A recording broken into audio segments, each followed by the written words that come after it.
Thierry Revelli met les points sur les i, matin, midi et soir, sur votre France Bleu ou francebleu.fr. Bonjour la France déconfinée, bonjour à tous. Bon bah voilà, hein.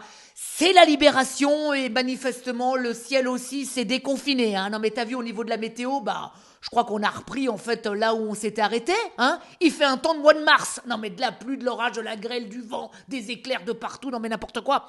Plus cette odeur de soufre là qui règne sur toute l'île de France. Non mais cette odeur en fait, c'est l'odeur de l'enfer. Ils ont ouvert les portes de l'enfer, je te le dis. On est en train de payer quelque chose. On paye quelque chose. Non mais tous ces écologistes là qui veulent sauver la nature, mais enfin ça sert à rien de sauver la nature. Ça se voit quand même bien qu'elle peut pas nous blairer celle-là. Tiens, bah, puisqu'on parle de nature, naturelle, tout ça, eh bien la polémique du week-end vient de la star de télé-réalité Kim Glo. Alors dimanche, Kim Glo, bon en fait elle s'appelle Sophie, hein. Elle s'est juste dit que porter le même prénom que Kim Jong-un, ça serait quand même beaucoup plus glamour. Bon, eh ben Kim Glo, tu sais, ce week-end, elle se l'est jouée complotiste, oui.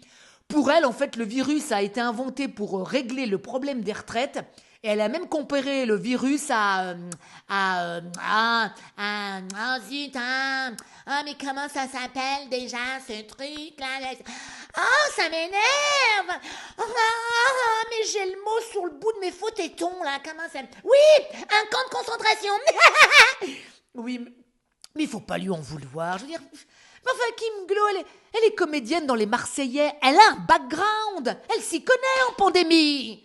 Tu vois, Kim Glo, tu vois, elle me fait penser à un Playmobil, tu vois, beaucoup de plastique et quand tu lui dévisses les cheveux, il y a un gros trou. Tu vois, il y a quelques jours, tu vois, il y a des astronomes qui ont découvert, tu sais, un trou noir de petite taille très proche du système solaire. C'est Kim Glo, voilà. Bon bah tu vois...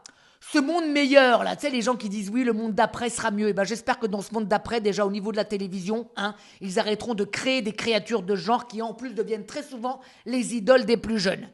Bref, allez, en attendant, bah, Kim Glo, ça va, elle va pouvoir aller un petit peu dehors, prendre un petit peu l'air, comme nous tous d'ailleurs, parce que ça y est, on a droit à un petit peu plus de liberté. Ouf, à nous les belles balades, là, hein, pour se ressourcer et profiter, tu sais, en forêt du son mélodieux des motocross qui slaloment entre les prostituées.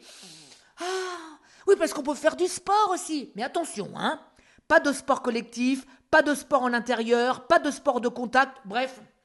On a juste le droit de continuer à faire semblant de courir dans la rue ou à s'acheter un bilboquet. Oui, parce que c'est vrai qu'on a plus de liberté, mais enfin, c'est pas le moment de faire pom-pom up, attention, hein. Il faut respecter les gestes barrières. C'est pas le moment de vouloir battre le record de la plus grande queue leu du monde. Il l'a redit ce week-end, Christophe Castaner. Je parie sur l'intelligence des Français. Ah, pas dans la merde. Manifestement, le mec, il est aussi bon en paris des Français que l'était Omar Sharif en paris hippique. Bah attends, dès 6h du matin, là, c'était le bordel dans le métro, tu vois, et les embouteillages s'accumulaient dans les grandes villes. Eh oui. Après 56 jours de confinement, la nature reprend déjà ses droits. Les animaux sauvages sont de retour. Allez, portez-vous bien, sortez, mais sortez couverts. Et à demain. Retrouvez tout France Bleu sur francebleu.fr.